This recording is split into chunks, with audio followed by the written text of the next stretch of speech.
오늘은 갈라디아서 제5장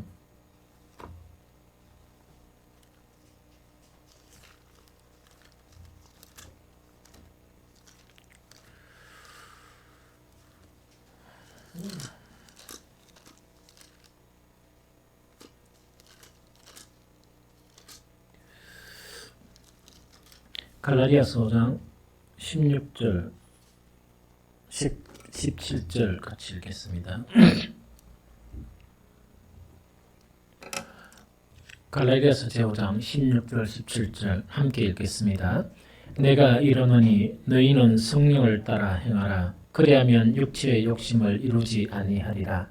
육체의 소욕은 성령을 거스르고 성령은 육체를 거스르나니 이 둘이 서로 대적하므로 너희가 원하는 것을 하지 못하게 하려 함이니라. 한 번 더 읽겠습니다. 내가 이르노니 너희는 성령을 따라 행하라. 그리하면 육체의 욕심을 이루지 아니하리라. 육체의 소욕은 성령을 거스르고 성령은 육체를 거스르나니 이 둘이 서로 대적하므로 너희가 원하는 것을 하지 못하게 하려 함이니라. 한 번 더 우리가 정독을 해봅니다. 내가 이르노니 너희는 성령을 따라 행하라. 그리하면 육체의 욕심을 이루지 아니하리라. 육체의 소욕은 성령을 거스리고 성령은 육체를 거스르나니 이 둘이 서로 대적하므로 너희가 원하는 것을 하지 못하게 하려 함이니라. 아멘. 계속 우리가 다니엘 기도 제3일차인데 이번 다니엘 기도회에 가장 중요한 목표 중에 하나가 뭐냐니까 우리가 모두 다 영으로 기도하는 사람. 그래서 우리 빛가서 공교회 신실한 그런 기도의 일꾼, 어디 내놔도 부끄럽지 않는 그런 기도의 일꾼이 되는 것, 이것이 바로 이 목표입니다. 그래서 이제 다시 한번 강조하면 뭐냐니까 왜 성령 안에서 기도해야 되고 왜 영의 기도의 사람이 되어야 되느냐. 이거는 뭐냐니까 제일 첫 번째로 이 기도의 자유에 이르게 한다. 즉 이 기도가 짐이 안 되고 기도의 자유에 이르러서 기도가 기쁨이 되고 기도할 때 힘이 생기고 하는 그런 일들 그것에 진입을 하고 그 다음에 두 번째 뭐냐 똑같은 기도를 하는데 뭔가니까 영으로 기도하면 또한 성령 안에서 기도하면 기도로 인해서 너무나 많은 신비한 그런 은사들이나 그런 경험들이나 주님이 주시는 그런 여러 가지 것들이 상당히 많거든요. 그런 것들을 누리는 그것이 이 영으로 기도하는 그런 목적이에요. 그래서 기도가 그냥 막 이렇게 막 기도만 하고 끝나버리고 그러는 것이 아니고 기도가 자유하게 되고 또 뿐만 아니고 기도로 인해서 신령한 영적인 그런 체험들을 정말 하고 이것이 뭡니까? 이 영으로 기도하는 그런 것의 가장 중요한 그런 부분이다 하는 그 이야기죠. 그래서 우리가 영으로 기도하기 위해서 이제 첫 번째 시간에 우리가 나눌 것들이 뭔가니까 육신의 정욕과 생각들, 그 계획들을 버리지 아니하면 영의 기도를 할 수 없다 하는 가장 근본적인 이야기를 했죠. 그 다음에 우리 안에 죄 자체를 벗어버리지 못하면 절대로 영의 기도에 진입이 안 된다. 그래서 기도하면서 그 기도가 짐이 되고 뿐만 아니고 기도하면서 막 뭔가 회복이 되고 신령한 체험들을 하고 막 기도하면 기쁘고 찬양하고 찬양이 나오고 이래야 되는데 그런 것이 잘 안 돼서 버리거든요. 그런데 가장 지금 이 시대가 너무나 어두운 시대이기 때문에 아무리 신실하게 사는 사람들도 영향을 안 받을 수 없어요. 그러면 이거는 뭐와 같은 거니까 깨끗한 하얀 옷을 입고 정말 옛날 연탄 공장이나 이런 데 방문을 하면 옷이 더럽혀지듯이 또 지저분한 곳에 가면 옷이 더럽혀지듯이 나도 모르는 사이에 내 영혼이 더럽혀지게 되거든요. 그런데 개인적으로 생각해 보니까 이 더럽혀진 상태가 어떤 상태인가? 이 개인적으로 지금 매우 심각한 상태이다. 우리 교회만 두고 하는 게 아니고 이 땅에 그런 영적인 지도자들이나 모든 신앙생활하는 사람들이 매우 심각한 상태이다. 그래서 심지어 죄나 더러움이나 이걸 인식하지도 못하고 그냥 교회 왔다 갔다 하면서 주일날 이렇게 예배드리고 막 하는 그것으로 이 신앙생활로 여기는 그런 사람들이 너무나 많다는 이야기죠. 그 다음에 무거운 그런 짐이나 이런 것들을 이 이 벗을 능력도 없는 거예요. 그걸 해놔봐야 되는데 그런 상태에 있는 사람들이 너무 많다. 그래서 육신의 정욕이나 생각들 그리고 계획들을 버리고 우리 안에 있는 여러 가지 죄나 무거운 짐을 벗어놓는 것은 쉬운 일은 결코 아니다. 그래서 이거는 끊임없이 기도하고 이렇게 해야 그 속에서 우리가 자유로워질 수 있다는 그 이야기고, 두 번째 시간에는 뭐냐니까 구체적인 거나 실제적인 내용이에요. 즉 성령 안에서 기도하려 그러면 생각을 안 바꾸면 안 된다. 이 생각을 안 바꾸면 안 된다는 그 이야기겠죠. 그래서 육신의 생각에서 이 성령의 생각으로 이 전환되는 거 있죠. 이것이 안 되면은 절대로 영의 기도에 들어갈 수가 없다. 그래서 기도는 계속 힘들어지고 뿐만 아니고 기도를 통해서 절대로 이 신비한 영적인 그런 체험들을 할 수가 없다 하는 그 이야기겠죠. 그래서 생각의 변화가 있어야 된다는 그 이야기입니다. 그러면은 오늘은 뭐냐? 오늘은 뭘 이야기하는 거니까 생각의 변화만 있어야 되는 게 아니고 무엇이 변화되어야 된다? 삶이 변화되어야 된다. 생각의 변화만 있으면 안 되고 그 삶이 변화되어야 된다. 그럼 생각의 변화만 있는 사람하고 생각의 변화가 있고 삶이 변화가 있는 사람 이런 차이가 나요. 생각의 변화만 있는 사람은 그 해야 될 건데 하는 사람이 있죠. 작년에도 해야 될 건데 아무도 안 하고 올해도 해야 될 건데 아무것도 안 하고 내년에도 뭡니까? 해야 되는데 안 하고 이런 거 있죠. 변화돼야 되는데 하나도 안 변화되고 이런 거 있죠. 그거는 그 생각은 변화됐는데 이 안 변한 사람 삶이 안 변했어요. 그래서 오늘 본문을 자세히 읽어보면 뭐냐? 너희는 무엇을 따라 행하라? 성령을 따라 행하라는 이야기입니다. 이 성령을 따라 행하는 것은 어떤 걸 이야기합니까? 삶을 바꿔라는 거 이야기거든요. 그러면 마음속에 생각이나 지식은 딱 있는데 그 나의 욕구 있죠. 육신의 욕구는 원래대로 살도록 원하겠죠. 그걸 막 이래 요구하겠죠. 성령은 뭡니까? 그 속에서 탈피해가 삶이 바뀌도록 그렇게 요구하겠죠. 이 두 가지가 내 안에 싸우는 거예요. 이 싸우는데 이 삶을 바꾸지 못하는 사람, 생각은 있는데 삶을 못 바꾸는 사람, 쉽게 이야기가 기도하느라 보면 기도해야 되는데 안 하는 거 있죠. 그거는 뭐냐면 기도해야 된다는 생각은 있지만 왜 못하는 거니까 육의 요구사항들이 내한테 강하게 요구하면 계속 거기서 오케이 거기서 수긍해가 가는 거예요. 그러면 그 사람은 성령을 따라 사는 사람입니까? 육을 따라 사는 사람입니까? 육을 따라 사는 사람이에요. 그런데 생각 자체만 기도해야 되는데 이래가지고 신실한 그리스도인이다 이렇게 이야기할 수가 없죠. 생각이 바뀌면 왜 이런다고요? 성령을 따라 행해야 돼. 선택이 뭐냐? 성령의 요구에 따라 선택을 해야 된다는 이야기거든요. 그래서 뭐냐니까 절대로 그 생각이 안 바뀌고 삶이 안 바뀌면 안 돼요. 그래서 이 갈라디아서 오늘 본문에 성령을 따라 행해야 된다. 그래야 육체의 욕심을 이루지 아니하리라. 그럼 요거는 뭔가 이야기해요. 내가 하나님의 아들이라는 거룩하게 놀라운 은총을 받아서 하나님의 아들이 신분이 되었죠. 신분이 되었는데 여전히 우리 속에는 성령은 하나님의 아들로서의 삶으로 우리를 이끌어가려고 그러고 우리 속에 있는 육체는 뭡니까? 옛날 세상 사는 대로 우리를 이끌어가려고 그러죠. 그러면 성령을 따라 행하지 않아다, 즉 삶을 안 변화시키면 뭡니까? 이름만 하나님의 아들인데 실제 모습은 뭡니까? 육체의 욕심이 이루어진다는 것은 뭡니까? 여전히 세상 사람이고 육의 사람이다는 그 이야기예요. 이 무슨 말이겠죠? 그래서 내가 이르노니 너희는 성령을 따라 행하라. 그리하면 육체의 욕심을 이루지 아니하리라. 육체의 소욕은 누구를 거스린다고요? 성령을 거스리고 성령은 육체를 거스리는데 이 둘이 서로 대적한다는 이야기거든요. 그럼 이거 왜 되는 건가? 매 순간순간 살면서 뭐냐? 무조건 하루하루 삶이 우리에게는 기회라 이야기했죠? 기회라는 것은 뭐냐? 내가 선택할 수 있는 기회가 주어진 것이 하루의 삶이에요. 그런데 이걸 느끼면서 살아가는 사람은 뭐냐? 그 잠자는 영혼들이야. 즉 뭐 성령을 받았는지 뭔지 잘 모르겠지만 받아도 한 번도 성령에 대해서 순종해 본 적이 없는 거예요. 순종해 본 적이 없고 자연인으로 살아가는 거야.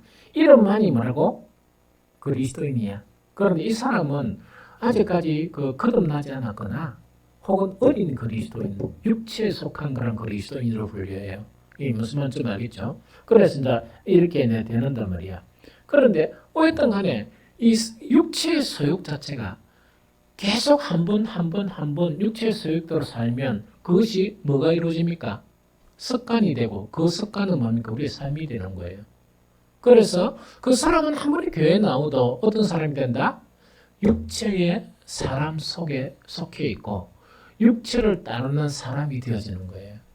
무슨 말이겠죠? 그래서 육체의 소욕은 성령을 거스르고 성령은 뭡니까? 육체를 거스르니까 그렇게 못하도록 이렇게 끊는단 말이야.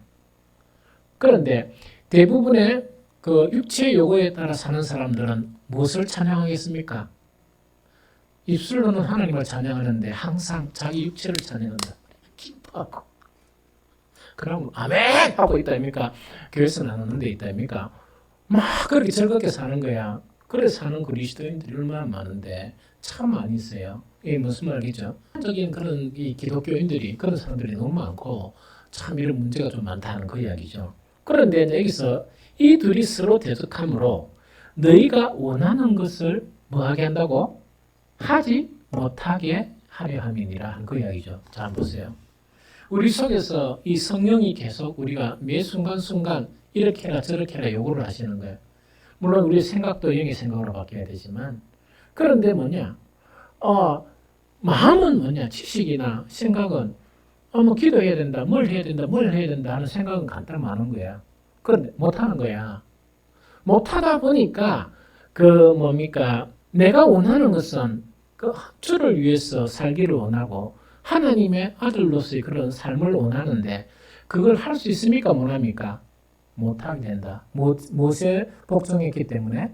육체의 소욕에 늘 복종하며 살았고 늘 선택하며 살았기 때문에 그렇다는 그거 지금 설명하는 거예요. 그래서 정말 이 갈라디아서 5장 그 16절에는 뭐냐? 우리 그리스도인들은 어떻게 살아가야 돼? 성령을 따라 행해야 된다. 행한다는 것은 생각만 하고 있지 말고 뭐 하라고요?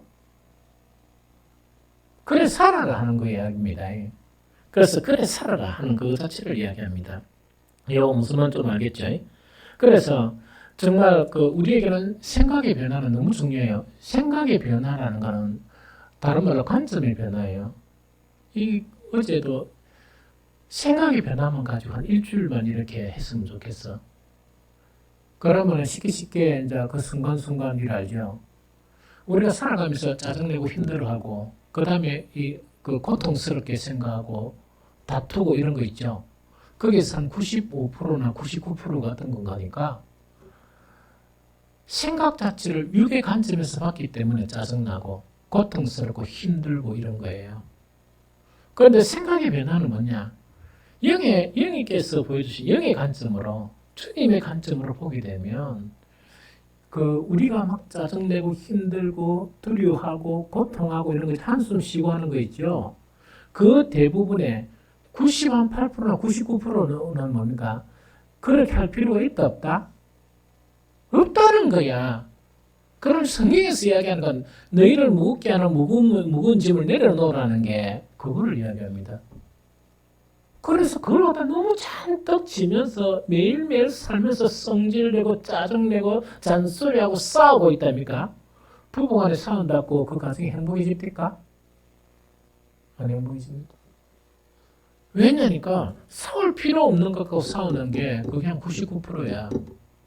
그러고 짜증내고 화내는 것도 마찬가지고 이 무슨 좀 알겠죠? 그래서 생각의 변화라는 것은 뭐냐? 내 육신적인 자아의 관점으로 보면 사탄의 속성이 이 뭡니까? 짜증내고 싸우고 그 다음에 해꾸지하고 하는 거 있다고요? 그 다음에 낙담시키고 하는 그런 모든 것들이 사탄의 관점에서 보면 그렇게 돼요. 그런 관점에 있는 사람이 어떻게 영의 기도를 할 수 있습니까? 그래서 생각을 바꿔야 되고 지금 오늘의 본문은 뭐냐? 생각도 바꾸지만 뭘 바꿔라? 삶을 바꿔라. 생각도 바꾸지만 삶을 바꿔라는 그거 지금 이야기합니다. 자, 이제 아주 중요한 거 하나 이야기할게요. 그리스도인이 살아가는 두 가지 삶의 방법이 있어요. 거의 다 두 가지 삶의 방법에서 이렇게 딱 나눠집니다. 그러면 두 가지 삶의 방법은 뭐냐니까 하나는 성령을 따라 세상을 살아가는 사람이에요. 한 사람은 성령을 따라 세상을 살아가는 사람이에요. 또 다른 한 사람은 뭐냐? 육신을 따라 세상을 살아가는 그 두 사람으로 나눠져요. 그럼 지금까지 설명한 내용은 그 내용이에요. 그래서 여러분들 이번 이 기도회 하는 그런 말씀을 제대로 현실적인 감각에 있게 우리의 살아가는 그런 실생활 속에서 어떻게 적용될 것인가 하는 것을 고민하면서 이렇게 말씀을 준비를 하는 거예요. 그래서 어떤 의미로 보면 좀 쉽죠. 그러나 여러분들이 그렇게 바뀌어져야 된다는 얘기예요. 그럼 항상 그리스도인은 딱 두 사람이에요. 하나는 뭔가니까 성령을 따라 행하는 그런 사람이에요. 무슨 말이겠죠? 또 한 사람은 뭐냐니까 육을 따라 행하는 그런 사람, 육을 따라 행하는 그런 사람이에요. 이 두 사람은 나눠져요. 그러면 교회 안에 어떤 사람이 더 많겠습니까? 육을 따라 행하는 사람들도 적지 않습니다. 엄청 많습니다. 그러면 우리들은 가니까 참으로 뭔가 힘든 그리스도인의 삶이 돼요. 또 아주 불쌍하고 처량한 그리스도인의 삶이 되어진다 하는 그거 지금 이야기하는 거예요. 그래서 그러면 이것하고 정말 성령에 따라 행하는 거 있죠. 이것하고 이래 뭡니까 영의 기도나 성령 안에서 기도하는 거 있죠. 이거는 무슨 관계가 있길래 그러면은 이 갈라디아서 5장 16절 17절을 잡았는데 이것이 영 안에서 기도고 성령 안에서 기도냐 이걸 여러분들이 만약에 좀 생각을 한다 그러면 그 생각은 좀 바뀌어져야 돼요. 왜 그러냐니까 영의 사람은 육신의 기도를 하겠습니까? 영의 기도를 하겠습니까? 영의 기도합니다. 이게 무슨 말이겠죠? 그 사람이 그 기도를 할 수 있어요. 그러면은 사람이란 말을 하지 말고 영을 따르는 사람이 뭡니까? 성령 안에서 기도하겠습니까? 안 그러면 육체 안에서 기도하겠습니까? 성령 안에서 기도해요. 그런 일을 바꿔가지고 뭐냐? 매번 삶 자체가 육체를 따르는 사람이었어요. 육체를 따르고 또 육의 사람이었는데 육의 사람이 기도를 하면 기도 시간에 갑자기 그 사람이 바뀌가 영의 기도를 할 수 있겠습니까? 못합니다. 그 사람이 무엇을 따르느냐에 따라서 그거밖에 못해요. 그래서 정말 이 성령을 따라 행하는 거 있죠. 삶을 변화시키는 거는 영의 기도를 하고 성령 안에서 기도하는 것하고 이 불가분의 이 나눌 수 없는 그런 관계, 아주 중요한 그런 관계성을 지니게 돼요.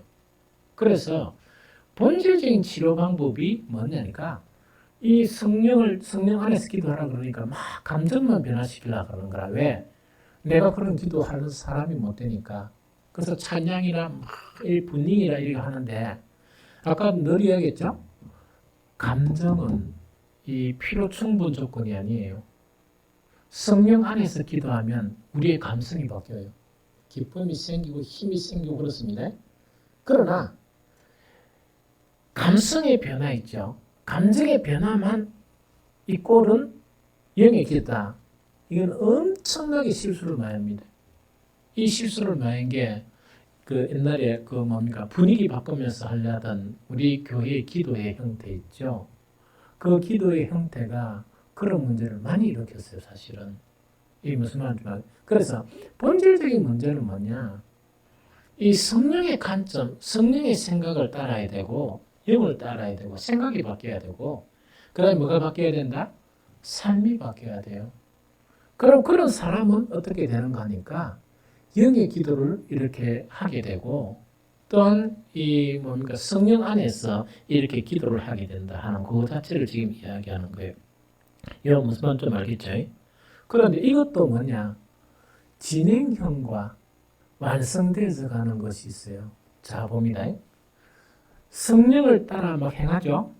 성령을 따라 행한다는 것은 성령을 선택하지 않으면 가만히 놔두면 육체로 따라 행한다는 이야기죠. 그래서 영성이 낮은 사람은 항상 이렇게 뭔가를 일을 하면서 멈칫하면서 이렇게 해야 되는가 이렇게 해야 되는가 그걸 기도하면서 생각을 해야 되는 거야.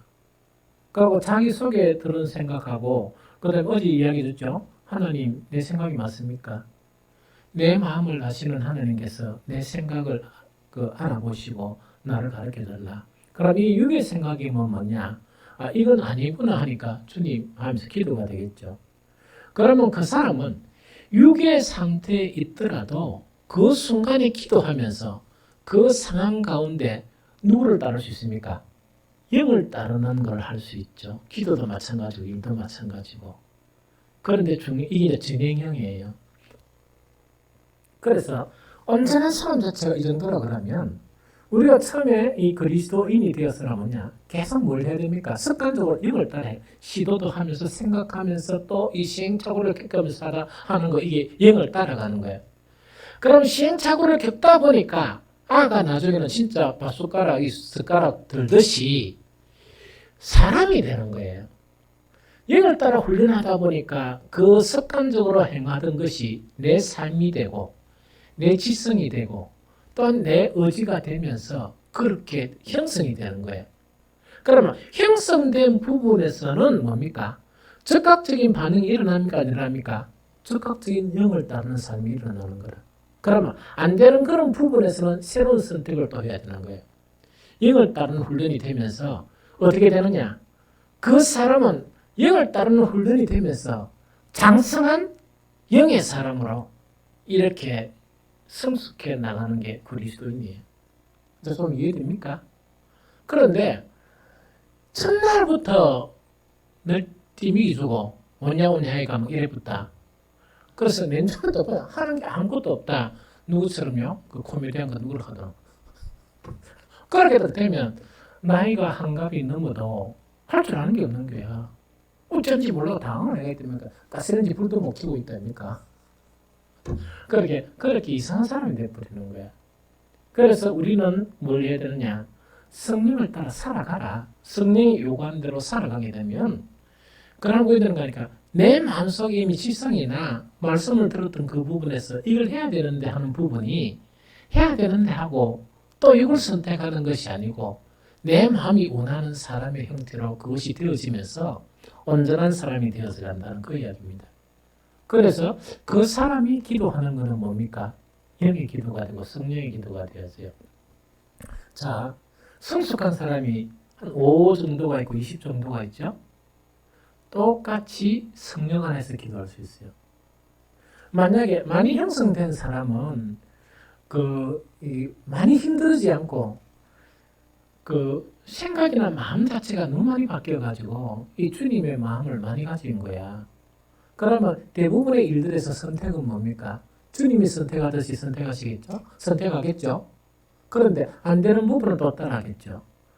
그러면 그건 이제 성령 안에서 기도가 되는 거야. 영의 기도가 되어지고. 그런데 조금 이렇게 어린 그리스도인들은 뭐냐? 이분은 만약에 100가지를 하면 한 80가지는 자기가 선택한 게 거의 이 주님이 선택한 것이 되는 거라. 나머지 20가지를 해야 되고. 이 사람은 뭡니까? 100가지 다 생각을 해야 되는 거예요. 이게 6있냐, 6있냐. 6있냐, 6있냐. 모르면 주님 알게 해주십시오. 을 통해서 배워가야 돼요. 그러면 나도 모르는 가운데 내가 정말 하나님의 사람이고 나에게 생명이 있구나 하는 것 자체가 확신이 되었어요. 그런데 이런 경험이 없으면 뭐냐니까 뭔가 예배만 가지고 헌금만 가지고 교회 일하는 것만 가지고 내가 영의 사람이고 하나님 아들이고 일하다 보니까 충분하지가 않는 거야. 그러니까 늘 마음이 쫓기는 거야.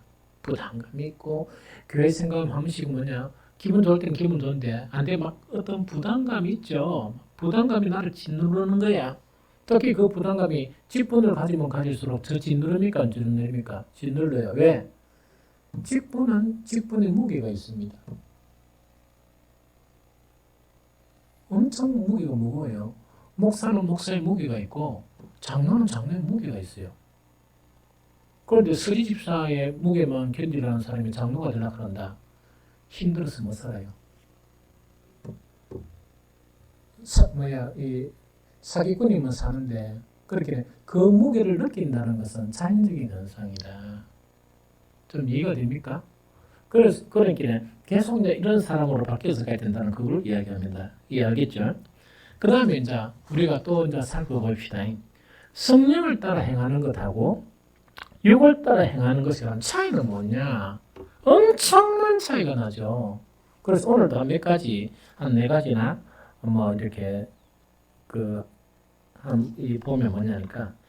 제일 첫 번째로 그 육을 따라 사는 사람에게는 이렇게 이제 어릴 때하고 장성할 때하고 좀 차이가 나지만 그래도 임하는 것이 가장 필수적인 거 두 가지가 있는데 뭐 하겠습니까? 지난 시간에도 한 것 같은데 그 서신서에 보면 날 이 바울이나 인사할 때마다 언급하는 게 있죠. 너희에게 무엇이 있기를 원한다? 은혜와 평강입니다. 은혜와 평강이다. 지난번에는 은혜에 대해서 뭐냐? 성령께서 은혜를 깨닫게 주신다는 그 은혜는 뭐였습니까? 나는 너무나 힘들게 살았고 나는 아무것도 아니고 나는 뭐 고생만 시큰하고 살았다고 생각하는데 성령께서 탁 이렇게 보여주시면 성령의 관점에서 탁 보면 뭔가니까 내가 너무 많은 은혜들을 받았구나 하는 그것이 저번에 은혜에 대한 이야기였어요. 그러면 오늘 은혜에 대한 이야기였죠. 영을 따라 사는 사람의 은혜와 평강은 어떤 의미인가 하니까 은혜라는 것은 뭡니까? 살아가는데 내가 기도하는데 필요한 하나님의 도움이에요. 그러면 성령 안에서 기도하면 뭐냐니까 무엇을 우리가 누리게 되는가 하니까 내가 세상 살면서 혹은 내가 살아가는 삶 속에서 교회에서 신앙생활 하는 그런 것에서 내가 기도하는 것에서 그 하나님께서 무엇을 주신다고? 나에게 필요한 은혜의 공급을 받는 거예요. 여러분들 이 기도하고 하다 보면은 이제 그런 게 생기거든요. 너무 신기한 거는 뭐냐니까 진짜 이제 기도를 막 이렇게 하는 사람들을 보면 이 삶이 편안하고 그 기도의 사람 때문에 주변 사람도 편안해져요. 신기하게 이 무슨 그런 일들이 막 일어나는 거야. 그러다 보니까 또 성령께서 보여주시니까 하나님의 은혜구나. 그렇게 더 감사가 되고 더 찬양이 되겠죠. 그래서 그 성령을 따라 행하게 되면 성령을 따라 봅니다. 하나님의 우리에게 원하는 목적 중에 본질적인 목적이 구원이라고 그랬죠. 성령은 뭡니까? 구원의 완성된 사람으로 우리를 이끌어가죠. 그러면 그 하나님의 목적이 우리의 온전한 구원이고, 그리고 온전한 구원이라는 건 구원 축복한다 못한다 문제가 아니고 하나님의 아들이 완성되는 것. 무슨 말이지? 그 모습. 그래서 천국 가는 사람은 전부 다 영화로운 사람이 돼. 맞죠?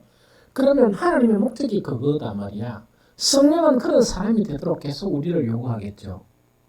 그러면은 그 요구대로 이렇게 막 살려고 하는 사람에게는 하나님은 반드시 뭘 주실까? 그렇게 할 수 있도록 은혜를 주시는 거야. 힘 주시고 능력 주시고 이런단 말이야. 그런데 안 봅니다. 육을 따라 사는 사람들은 지식은요. 성경 읽어보니까 이리 된다 저리 된다 하는 게 많아. 그런데 육을 따라 기도하고 육을 따라 살면 자기 힘을 가지고 신앙생활하죠. 그러면 은혜가 공급되겠습니까? 차단되겠습니까?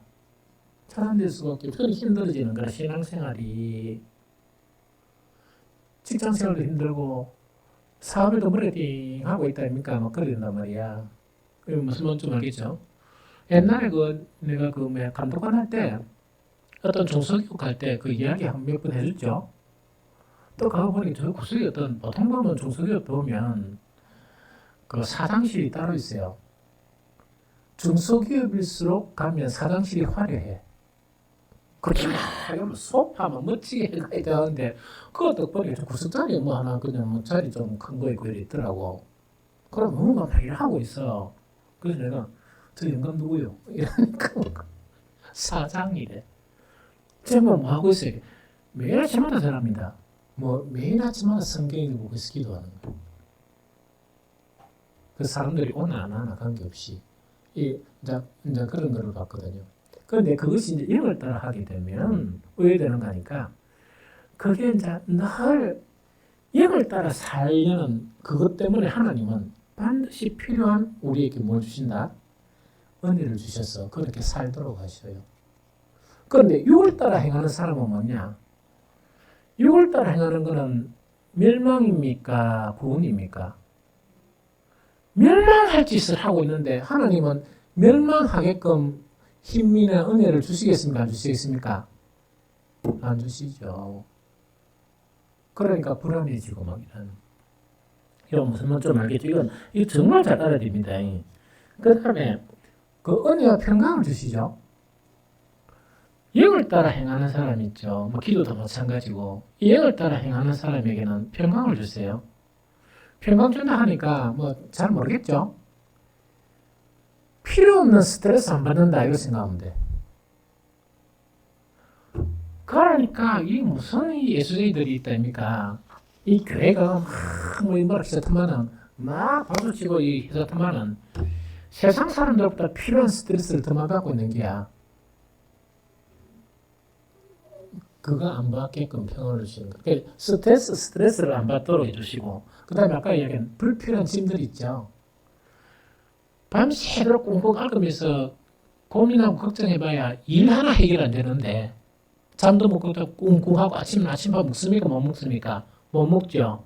또 책 뿌리고 이런 거 있다니까. 그러니까 이게 이제 너무 이 불필요한 짐들이 짓누르다 보니까 왜 됩니까? 힘들어지는 거야. 그런데 몸이 약해서 그런 사람도 있어요. 있는데 그거는 치료를 받아야지. 그런데 뭐냐니까 불필요한 스트레스나 불필요한 짐 있죠. 저 짐을 이렇게 내려놓지 못한 즉 하나님이 주신 그런 평강이 없어가지고 그런 경우도 많아요. 그래서 보통 스트레스나 짐은 뭡니까? 아까도 얘기했지만 95% 이상이 쓸데없는 겁니다. 그런 생각 안 해도 되고 그런 걱정 안 해도 되고 그런 관점으로 자기 자신을 안 봐도 되고 또 그런 관점으로 자기 자신을 안 봐도 되고 이게 무슨 말이겠죠? 그냥 기도만 하면 돼. 기도만 하면서 할 수 있는 일이 뭐야? 하나님 하시도록 기다리고 이러면 되지. 그러다 보니까 은혜와 평강이 임하게 된다는 그 이야기입니다. 그 다음에 다른 두 가지를 말하면 이게 아주 중요한 겁니다. 힘과 능력을 주세요. 힘과 능력을 주세요. 영 안에서 행하면. 무슨 말이죠? 힘과 능력을 주시는데 이것은 삶이나 기도에도 능력을 주세요. 여러분들 기도 능력이라 하니까 기도 능력이 제일 첫 번째 능력은 뭡니까? 기도하는 거예요. 기도하는 게 기도 능력이야. 두 번째 능력은 뭡니까? 믿음이고, 그 다음에 성령 안에서 기도하는 것. 이것이 기도의 능력이에요. 이 좀 무슨 말인지 좀 알겠죠? 그래서 힘과 능력을 주신다는 그 이야기입니다. 그 다음에 네 번째 하나가 뭐냐? 시행착오를 좀 안 하게 한다. 시행착오 있죠? 그럼 기도를 이야기하면 중언부언하는 기도를 먹게 해요. 영 안에서 기도하면 한 번씩 막 육 안에서 기도하면 뭡니까? 막 중언부언 하다가 막 헤매다가 막 기도 끝나버린다 아닙니까? 그런 기도를 안 하게 하고 그 주어진 그런 시간이나 어떤 시간에 정말 일단 하나님의 이 보좌에 상달되는 그런 기도를 할 수 있게 하고 또 여러 가지 시행착오를 줄이게 한다 하는 그 이야기입니다. 그래서 이 성령을 따라 행하는 이것은 대단히 중요한 겁니다. 무슨 말이겠습니까? 그래서 성령을 따라 행하고 행해야 성령 안에서 기도가 가능하다. 무슨 말인지 좀 알겠죠? 그럼 이제 실제적인 예를 들어야 뭡니까? 적용을 하겠죠. 이게 가장 고통스러워요. 왜 고통스러운 거니까 아까도 얘기했지만 우리의 하루하루는 그 선택의 순간순간이에요. 그 선택의 순간순간은 뭐냐? 육을 따를 것인가, 성령을 따를 것인가, 이 선택의 순간인데, 인식이 감각이 묻은 사람은 뭡니까? 늘 육을 따라 사는 삶이 습관이 돼가지고 고민이라는 게 없어. 고민이라는 게 없다 보니까 자기 생각대로 무조건 살아가는 거야, 이렇게. 좀 애매한 거는 먼저 사람들에게 물어보고 이런 거 있죠. 그런데 실제로 삶에 일어나는 순간순간은 뭡니까? 성령께서는 우리에게 말씀하십니까? 안 하십니까? 말씀하세요. 그런데 육을 따르는 게 너무 강하다 보니까 성령의 말씀을 듣지 못해요. 두 번째, 자기 의의 기도, 육신의 기도가 너무 강하다 보니까 성령의 말할 수 없는 탄식으로 기도하시는 그 기도 소리를 듣지 못해요. 그게 감각이 없는 사람이에요. 이게 무슨 말이겠습니까? 그래서 이거는 정말 잘 알아야 된다 하는 그 이야기입니다. 그래서 이거는 뭐냐? 순간순간 선택이 중요해요. 영성에 따라서. 순간순간 그냥 탁 이렇게 판단해버리지 말고 이게 맞나 안 맞나, 맞나 안 맞나 생각해보고 또 기도하면서 하나님, 나도 내 마음 잘 모르겠네요. 어제 읽었던 시편이 시기한 그 이야기라. 주님, 나도 내 마음 잘 모르지만 하나님은 아시지 않습니까? 이게 맞습니까? 이게 육체에 그런 요구가 아닙니까? 그렇게 신중하게 기도하면 주님은 반드시 응답하십니다. 반드시 응답하세요. 이 무슨 말인지 알겠죠? 그렇게 기도하는데 하나님이 안 들어주시는 기도가 어디 있습니까? 그래서 그걸 습관적으로 지속적으로 해야 된다 하는 그 이야기입니다. 그러면 우리 전 삶의 영역을 다 이렇게 예를 들면 힘들어지죠. 그러면 가장 우리 기도나 그 신앙생활에 필요한 두 가지만 시간도 많이 지나니까 그죠? 딱 설명을 드릴게요. 성령은 순간순간 우리에게 무엇을 요구합니까? 절제를 요구해요. 절제. 이 아주 소중한 겁니다. 고린도서 9장 25절을 보면 이기기를 다투는 자마다 모든 일에 뭘 한다? 절제한다. 그런데 이거는요, 육을 따르는 사람은 절대로 안 합니다. 이 무슨 말이죠? 그러면 이기를 다툰다는 것은 뭐냐? 뭐 천국 탁 들어가는 것도 맞지만 하나님의 사람이 완성되어서 가는 것도 맞겠죠. 무슨 말이죠? 그렇게 하나님의 사람이 완성되어서 가는 그 승리를 얻으려 그러면 뭘 해야 된다? 절제가 필요하다는 그걸 이야기합니다. 그럼 이걸 갖다가 삶의 모든 영역이 있습니다. 자, 이제 잘 들어보세요. 아까 기도의 능력에서 가장 중요한 능력은 뭐라고요? 기도해야 되는데 하는 사람이 아니고 하는 사람이에요. 그게 능력이 있는 사람이라. 기도해야 될 텐데, 이런 거 있죠. 내가 이러면 되겠나? 백날 그래 보세요. 되나? 기도의 능력은 제일 중요한 게 기도하는 거예요. 이게 무슨 말이겠죠? 그러면 새벽 기도를 하나 예를 들어 봅니다. 그 새벽 기도, 이거는 뭐냐니까, 우리나라의 새벽 기도가 다시 일어나면 다시 부흥돼요. 기도는 그런 힘이 있거든요. 우리나라가 새벽 기도 불이 점점 꺼지고 난 이후에 그 신생국가에, 그죠? 우리나라 새벽 기도를 도입해가 부흥 안 된 데가 없어요. 너무 신기하죠? 그래서 우리는 이제 안 하던 거를 그 신생국가에는 한국이 대부흥이 일어났기 때문에 그걸 갖다 그대로 도입을 하는 거예요. 한국식 이제 교회 생활을 도입하는 거예요. 그래서 이제 만약 새벽 기도를 또 한다 그러면 우리는 이제 보통 이제 낮에 일하고 난 다음에 그 새벽 기도를 할 수 있는 거는 저녁 시간을 어떻게 관리하느냐, 그게 가장 중요해요. 그러면 TV도 있고 우리 취미생활도 있겠죠. 여러 가지 있을 거 아닙니까? 그러면 있는데 새벽 기도가 해야 되겠다. 내일 새벽에는 좀 기도해야 되겠다. 아침에 내가 기도부터 해야 되겠다. 이걸 하죠. 그래 하는데 항상 성령은 뭐냐? 절제를 가르쳐요. 절제를 가르치고 우리 육신의 요구는 뭡니까?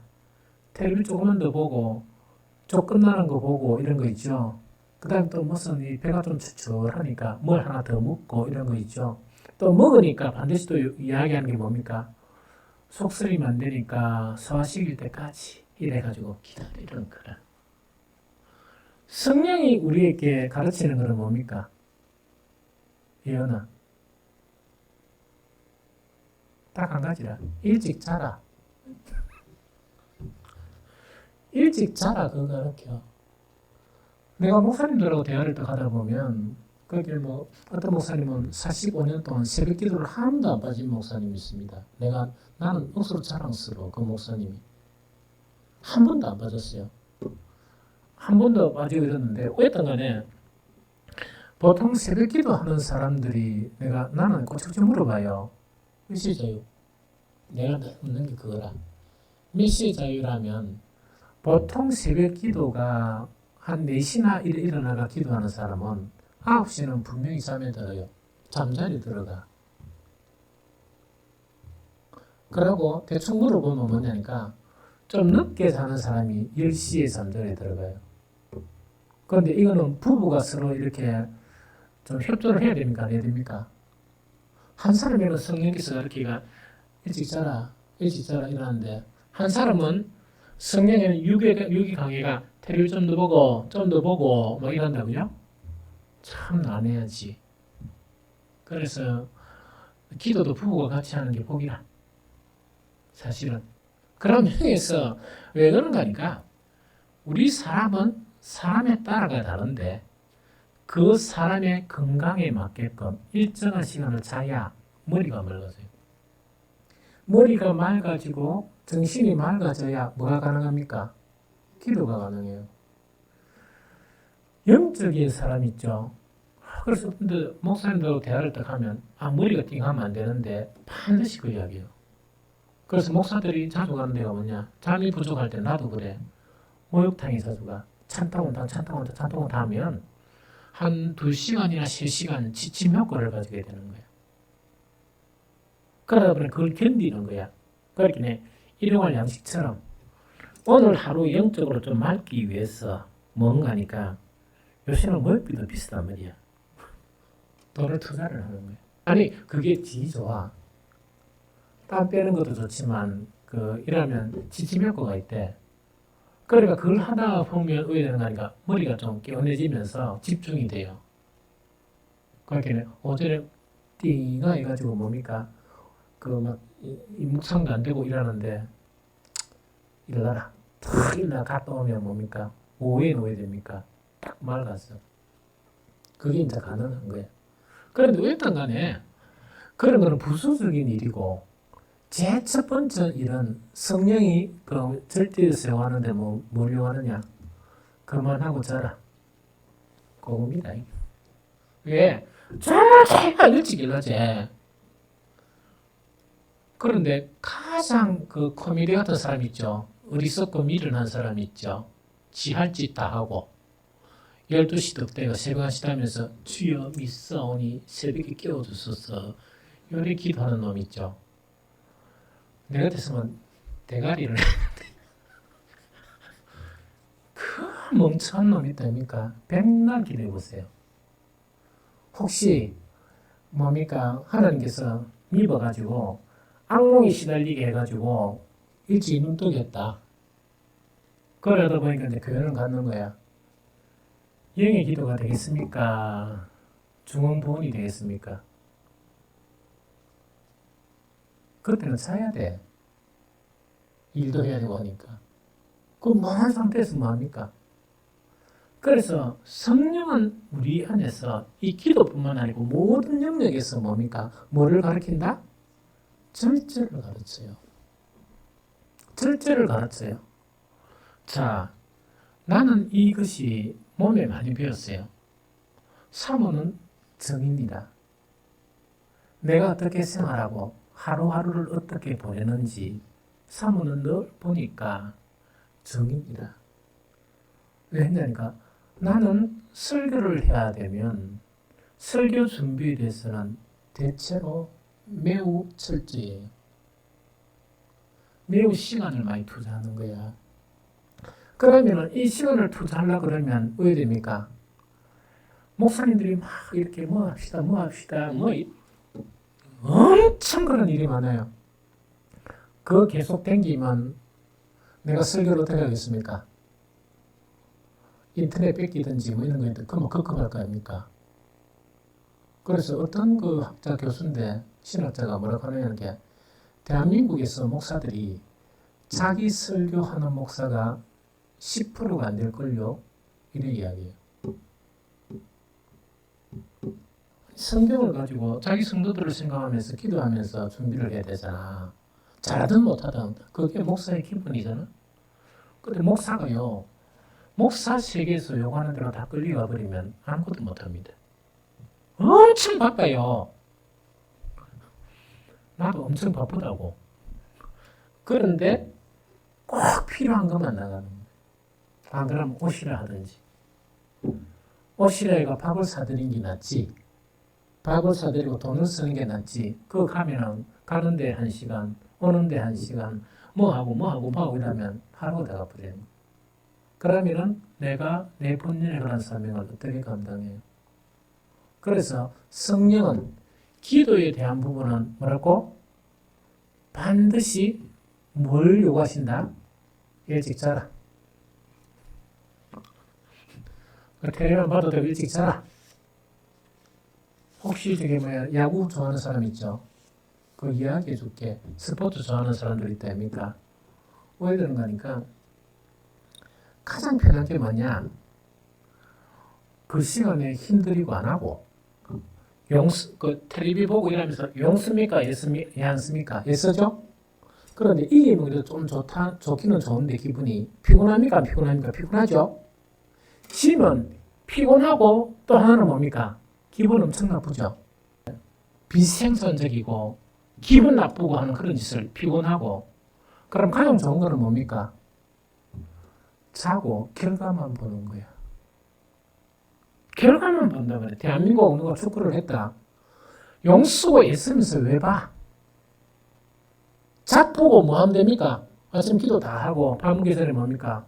요새는 그 휴대폰만 딱 봐도 뭡니까? 대박 결과가 나오잖아. 그럼 이기구나, 짓구나. 뭐 그런데 그것도 즐거움이다. 그렇죠? 그런데 즐거움이 진 거는 뭡니까? 조금 덜 기분 나빠. 왜? 그 순간에 잠 안 자고 본 게 아니고 결과만 봤으니까 아이고 짓구나. 이것도 잊어본단 말이야. 그러니까 항상 성령은 기도하는 부분에서 뭘 요구한다? 일찍 자라. 그래서 사실은 보면요. 우리나라 지금 노동이나 뭐 사업은 잘 모르겠지만 이 부분이 엄청 피곤하단 말이야. 그런데 우리나라 노동 환경이 참 잘 돼가지고 영적인 생활 되게 잘할 수 있습니다. 잠만 제대로 잘 때 자면 새벽 기도가 아니고 오후 기도도 할 수 있어. 맑은 정신에서. 그런데 항상 뭔가 이렇게 매일 저녁에 선택의 순간에서 육체의 요구에 선택을 한단 말이야. 이게 무슨 말 알겠죠? 그래서 성령을 따라 행한다는 것은 그 선택에서 이기는 것이지, 그건 아무것도 안 하고, 질 다 하고 난 다음에 이제 교회 와가, 주여, 성령을 따라 살게 해주시기. 얼마나 코미디 같은 일이야. 얼마나 코미디 같은 일이야. 이게 무슨 말인지 알겠죠? 그래서 이게 이제 가장 중요하다는 얘기. 그래서 그게 이제 습관적으로 계속되어지면, 아까 이야기했죠. 어떤 사람이 형성된다? 영의 사람으로 계속 이래 성숙해야 되는 거예요.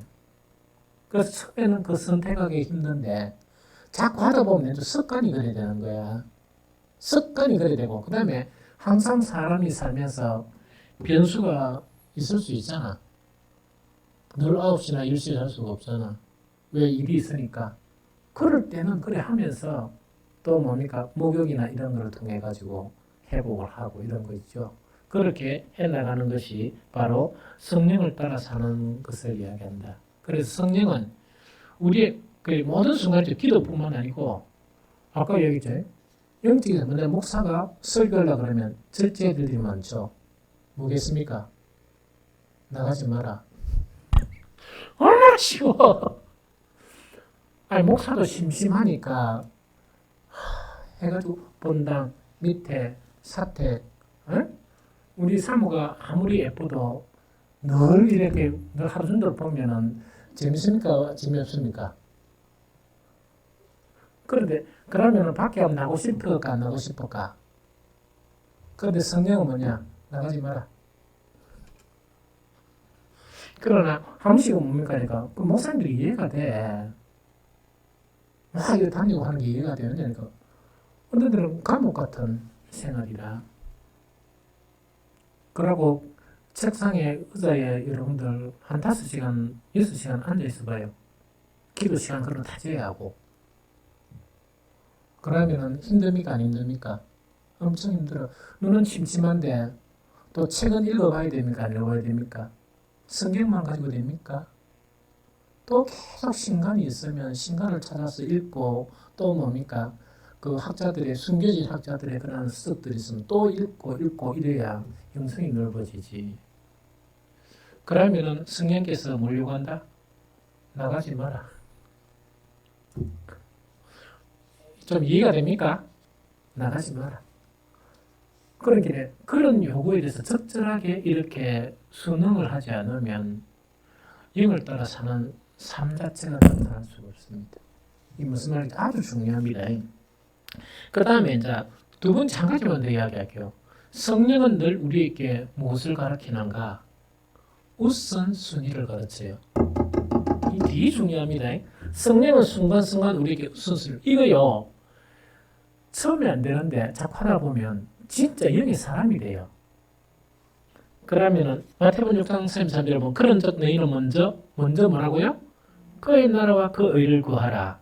그러면 이 모든 것을 얘기하시라. 이것도 하루를 살면서 우선순위를 갖다가 가르칩니다. 이 무슨 말이겠죠? 우선순위는 뭡니까? 먼저 그의 나라와 그 의라. 먼저 주님을 선택하는 이걸 가르치는 거야. 이 무슨 말이죠? 그러면 이제 이렇듯 하면은 사람들이 오해해요. 어떻게 오해하긴 해? 야, 그러면 쉬지도 않고, 그러면 어떻게 그렇게 삭막하게 살아가느냐? 전혀 아닙니다. 전혀 아닙니다. 만약에 뭐 내 같은 경우를 들면 휴가를 간다 그죠? 옛날에는 휴가란 걸 몰랐어. 처음에 개척해가 쭉에 휴가란 걸 모르다가 목사님들을 막 만나면서 목회는 롱런이니까 목사님 그래 하면 목사님 거울에 얼굴 안 봤어. 눈이 띵띵하게 해가지고 나는 이웃집 목사들한테 그 이야기 들었는 거예요. 그래가지고는 요절한 사람들 이야기를 막 이야기해 주더라고. 금식하면 금식하다 죽은 사람들 이야기 막 해주고. 그래가지고 처음에는 이 사람들이 기분이 엄청 나쁘더라고. 그런데 그분 말들이 맞아요. 롱런이야. 그래가지고 내가 탁 마음을 정해가지고 내 스스로 뭐 우리 교인들은 그 목사가 하늘에서 떨어진 사람인 줄 알기 때문에 늘 하나님이 다 주는 걸 알기 때문에 그 별로 간절을 안 했잖아. 내가 그 은퇴하고 나면 책 하나 쓰려고 그래. 옛날에 장전동에서 수요일에 들이다가 내 쓰러졌어요. 그러니까 정신없는데 보니까 한 두 사람이 내 병원에 실어다 주더라고. 퇴원할 때까지 아무도 안 오는 거야. 그럴 때 내 통장에 잔고가 하나도 없었던 거야. 엄청 당황했어요, 사실은. 그래서 내가 생각한 거는 우리 성도들은 너무 목사를 사람으로 안 보고 과신한다. 모든 것을 다 해결하는 능력자로 생각하는 거 보구나. 그래서 그런 걸 하나씩 줄었었어요. 그러면서 이때까지 목회하면서 나는 목사가 찾아야 될 거를 우리 장로님들이나 집사님들이 찾아준 게 아니고 내 스스로 누구한테 배워가? 다른 목사들한테 배워가 내가 하나씩 찾는 거예요. 왜냐니까 내가 찾으면 죽겠더라고. 이게 무슨 말이겠지? 그래서 휴가를 간단 말이야. 휴가를 가는데 항상 우선순위를 가르쳐 성령은. 우선순위라는 것은 교일이 우선입니까? 휴가가 우선입니까? 교회일이 우선이야. 그래서 내가 다니엘 기도나 그 앞에 할 때 휴가를 보통 언제 가는가? 딱 여름 지났으나 혹은 11달 가까이 됐으나 혹은 6월 달에 가는 거예요. 그런데 이번에 휴가하니까 참 감사한 건 뭐냐? 어떤 집사님께서 내가 휴가 가는 것을 기억하고 있는 거예요. 신기하죠? 그렇게 기억해 주는 게 너무 고마운 거라. 목사님은 내 말을 안 했잖아. 우리 수요나 금요 있는 사람은 이야기했지. 내가 휴가 간다는 말을 하고 광고도 안 한다 했는데. 그리고 어떤 간에 뭐냐니까, 6월 말 되면 이제 7월 달에 1월부터 뭔가 다니엘 기도회가 있으니까 휴식도 좀 필요하죠. 그러니까 그 장만 줄 알면서 휴가를 선택하는 거예요. 그게 우선순위예요. 그게 우선순위야. 그런데 그런 우선순위를 택하면 휴가가 불행하겠습니까? 더 행복하겠습니까? 그거는 모르는데 내 개인의 취향하고 너무 맞는 거야. 그래서 비 왔다고 하는데 요번에 휴가는 뭐냐? 산에만 3군데 갔었어요. 산을 데리고 정상에 가서 사진도 찍고, 왜냐니까 7월 1일부터 하니까 건강을 다시 회복하자.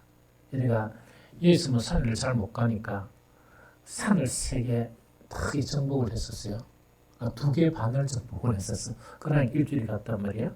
그런데 뭘 기대나 하니까 나는 한 번씩 그 비가 이래만 오면 사람한테 일 나라 온천전 가자 이러면 펄쩍 뜁니다. 그러면 내가 꼬아고 하다가 안 되면 혼자 갑니다. 왜 혼자 가느냐? 그냥 비 안 올 때 가는 거라고. 비 올 때 온천전 갈 때 우산 쓰고 가면 물론 신발 좀 덮고 밑에 바지 좀 젖고 하는 그런 불편함이 있지만 너무 좋아. 비 이제 막 이 우산에 떨어지는 소리 들으면서 사람도 많이 없죠. 그러면 생각이나 이런 걸 하면 너무 좋고 그 운치가 있다니까 너무 좋아요. 그래서 평소에 가는 것보다 한 2배 이상의 기력을 회복해요. 그리고 여러분들 그 비 올 때 산행 한번 해봤지? 나는 비 올 때 산행을 해봤어요. 어떻게 하는가 하니까 우산 쓰면 안 되고 비닐로 이렇게 덮쓰는 거 되게 탁 이렇게 메고 이래가지고 정상까지 가봤어. 정상까지 가본데 그렇게 올라가기 전에는 겁이 좀 났어요. 왜냐니까 아무도 없는 게 아닌가. 그런데 신기하죠. 그럴 때 산행하는 사람들이 있어. 너무 멋져요. 옷은 다 버리고 이래도. 그래서 우리가 관점 있죠. 관점만 바꾸면 사람들이 생각하는 그런 관점 자체보다 더 즐거움이 있고 행복이 있는 거예요. 그런데 뭡니까? 여름에 땡빛에 가죠. 땡빛에 딱 가면 왜 됩니까? 너무 복잡하고 덥고 하니까 짜증난가 납니까? 날 수도 있으니까 휴가가 더 고역이 될 수도 있고. 그래서 목사한테는 뭐냐니까 우선순위 형태로 택하더라도 아주 유익한 휴가가 되는 거예요. 그런데 이번 휴가는 더 좋은 게 뭐냐니까 가니까 산을 2개 오르다 보니까 한 산에 2번 갔고 한 산에 1번 갔거든요. 이동하는 시간 있죠. 이동할 때 비가 오는 거야. 이동 딱 하고 나니까 말짱하게 개버리는 거야. 참 신기하죠. 그러게 그 다음날 일어나가 산을 또 올랐던 거예요. 그렇게 참 그런 또 은혜들도 있단 말이에요. 그래서 우선순위 자체는 늘 성령께서 우리 가르쳐요. 그런데 우리 수요일날이나 금요 기도에 참석할 수 있다는 것은 어느 정도 우선순위에 승리한 사람들이야. 그러나 대부분의 그리스도인들은 뭐냐? 우선순위를 뭘 잡습니까? 하나님의 일보다 내 휴가, 내 어떤 집안일 이걸 갖다가 먼저 우선순위를 잡아요. 그래서 항상 우선순위에서 주님은 뭡니까? 2번째, 3번째로 밀려버려요. 그게 참 불행한 거야. 그게 뭐냐? 그 순간순간의 선택이 무엇을 따른다고? 육체의 요구를 따르는 거예요. 이게 아주 그런 부분입니다. 그래서 코로나19도 우리가 생각해보면 말이죠. 코로나19가 딱 일어나니까 이거는 참 지혜로운 선택이 필요해요. 왜 전염병이니까. 그 다음에 또 교회가 어떤 문제를 일으킬 수도 있으니까. 그래서 이건 신중하게 기도를 해야 돼요. 그러나 우리 교회가 선택한 것, 목사가 선택한 거겠죠. 그거는 뭐냐니까 코로나 바이러스인데 뭘 생각했는가 하니까 제일 먼저 우리 사람들의 영적인 수준을 생각했던 거예요. 영적인 수준이 대체로 낮다. 그래서 우리 이 환경에서 조심만 하면 아무 문제가 없어요. 왜? 인원이 작아서 전시 먹어도 문제가 없고 찬양 예배드리도 문제가 없고 그래요.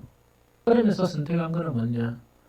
우리 성도들에 대한 수준을 생각하면서 일부 얘기만 했고 그 대신에 뭐냐?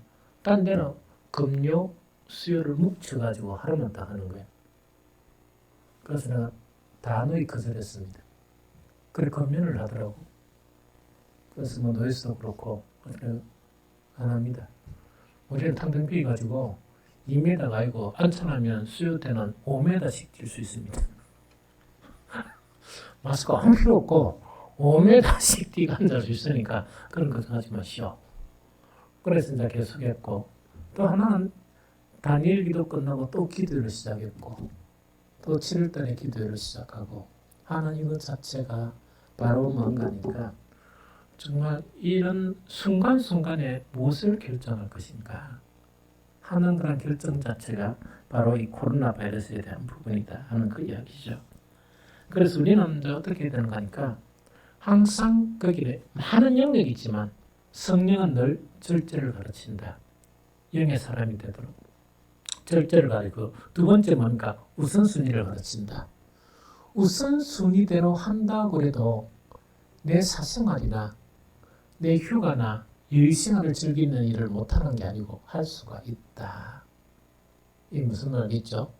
그러면서 성공적인 영적인 그런 삶, 또 영적인 사람이 될 수 있고 그런 사람이 어떤 기도를 할 수 있다?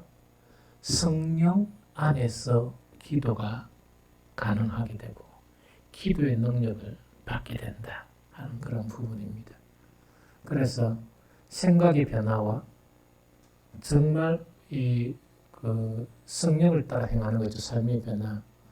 이번에 여러분들의 마음을 이 말씀을 팍 받아들여서 생각을 계속 바꿔가야 되고 생활을 바꿔가세요.